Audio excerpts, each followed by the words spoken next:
side. Murphy shooting, save a rebound on the view.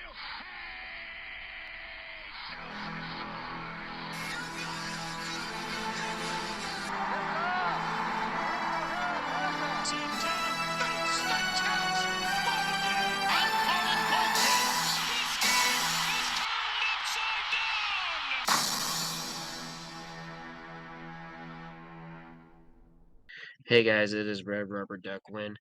I understand that these videos have not been coming out daily as I promised, but I just had a lot of stuff going on home with homework and going back for spring break and doing everything with my parents and my family for spring break. So yeah, there's that going on. As you can tell, I am home for spring break. I'm going to try to get as many videos out as I can before Sweet 16 happens for March Madness. So I'm gonna try to pump out 2 videos tonight at the time of this recording. It is 11:40. I'm trying not to wake up my parents because I got work tomorrow. So let's go ahead and not waste any more time. Let's do the March 7th update, which is 2 weeks late. Let's start off with the Atlantic 10. We won't go in depth as much because I'm trying to get these videos out as fast as possible. The Richmond Spiders defeated the Massachusetts Minutemen 71-38. Richmond would go on to face George Mason. St. Joseph's took care of Loyola Chicago, the newcomers in the Atlantic 10, 72-67.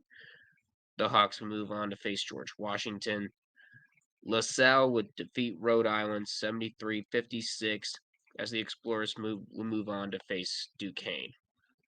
We now go to the ACC as Georgia Tech defeated Florida State 61-60, and the Jackets would move on to face Pittsburgh.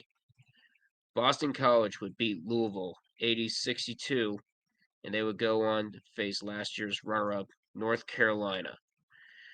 And Virginia Tech would beat Notre Dame 67-64, and the Hokies would go up against North Carolina State. We now go to the Western Athletic Conference as California Baptist defeated Abilene Christian 69-62. Nice. As the Lancers would go on to face Sam Houston. Grand Canyon would go on to beat UT Arlington 82-77, and the Antelopes would go on to face Seattle. The Tarleton Texans would beat the Texas Rio Grande Valley Vaqueros 74-70, and the Texans would go on to face Utah Valley. And Utah Tech would upset Stephen F. Austin 80-76 in overtime. The Trailblazers would go on to face the Thunderbirds of Southern Utah. We now go to the MAC with 2As. Mount St. Mary's would beat Canisius 67-66 in overtime, and the Mountaineers would face top seed Iona. St. Peter's would defeat Fairfield 70-52. Last year's Cinderella would go up against Rider. And the Marist Red Foxes would upset the Manhattan Jaspers 61-50, as Marist would go on to face Quinnipiac. We now go to the America East as UMass Lowell would defeat New Hampshire 75-64, and the Riverhawks would go on to face Vermont, who would defeat Binghamton 79-57. Vermont would host the Riverhawks at the America East title game. And Vermont was looking to make it back-to-back appearances, as UMass Lowell was looking to make it to the tournament for the very first time. We now go to the Southland as Texas A&M Corpus Christi defeated McNeese 80-63. The Islanders would go to the Southland title game to take on Northwestern State, who defeated New Orleans 74-70, and the Demons would face the Islanders, who are looking to repeat as Southland champions, and the Northwestern State Demons would look to go back for the first time since 2013. We now go to the Big Sky as Northern Arizona defeated Montana 83-71, and they would go on to face Montana State, who defeated Weber State 60-58 in double overtime, and the Bobcats would be looking to make it back-to-back appearances in the NCAA tournament, while the Lumberjacks were looking for their first appearance since 2000. We now go to the Big West as Bakersfield defeated Cal State Northridge 51-47, and the Roadrunners would face top-seeded UC Irvine. Cal Poly would upset Long Beach State 88-68, and they would go up against the Gauchos of UC Santa Barbara. We've now reached our conference championship games. Charleston would defeat UNC Wilmington in the CAA championship 63-58.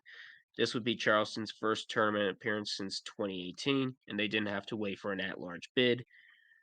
In the Horizon League, Northern Kentucky defeated Cleveland State 63-61. And this is Northern Kentucky's first tournament appearance since 2019, and this is their third overall since their first year of eligibility in 2017. In the NEC Championship, Merrimack defeated Fairleigh Dickinson 67-66. Now, this is Merrimack's final year in their 4-year transition period from Division II, so they weren't eligible for the tournament just yet.